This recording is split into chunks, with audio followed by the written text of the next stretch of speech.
Letter to Mental Health Hotlines. What happens when you're silent? Dear Mental Health Hotlines in India, I live with bipolar disorder. Type 2 to be specific. I'm on medication for it and undergoing therapy for the many other psychosocial issues I have along with it.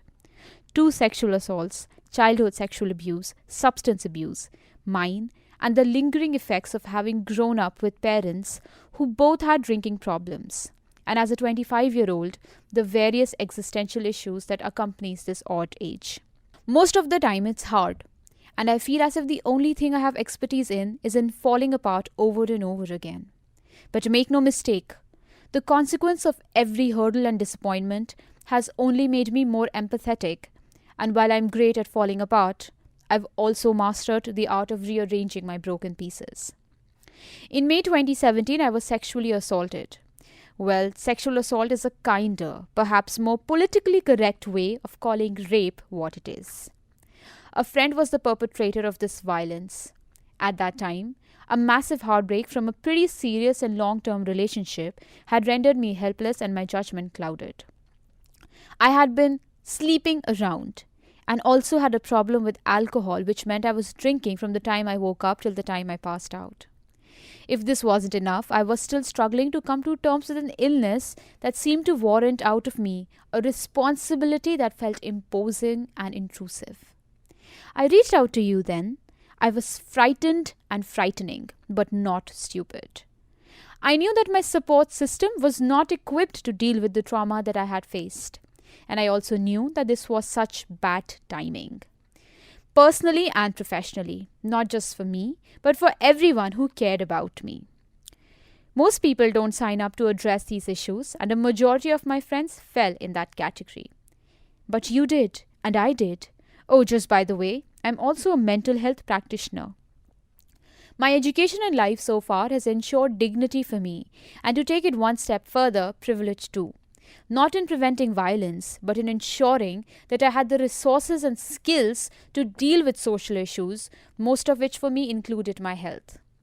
I am grateful for it, especially because I reached out to you once again in August. Again, all I heard was the deafening sound of rejection that comes with silence. I'm privileged that I have the tools which includes the financial, emotional, physical, and mental abilities required to deal with this on my own.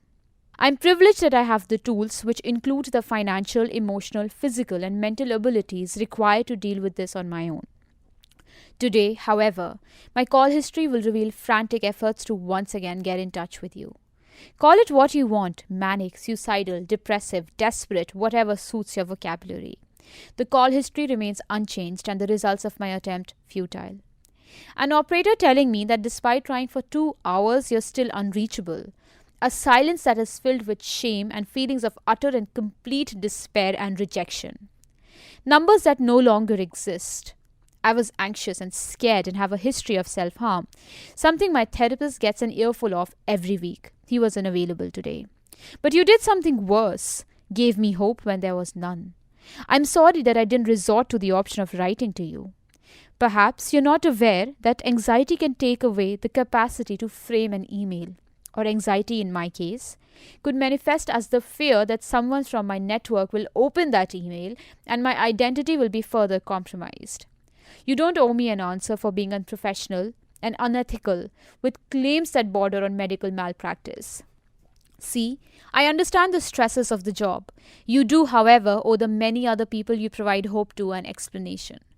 If me, someone deeply involved in mental health advocacy and policies, can have such a harrowing experience not once but multiple times, I fear what it may be like to the ones less privileged.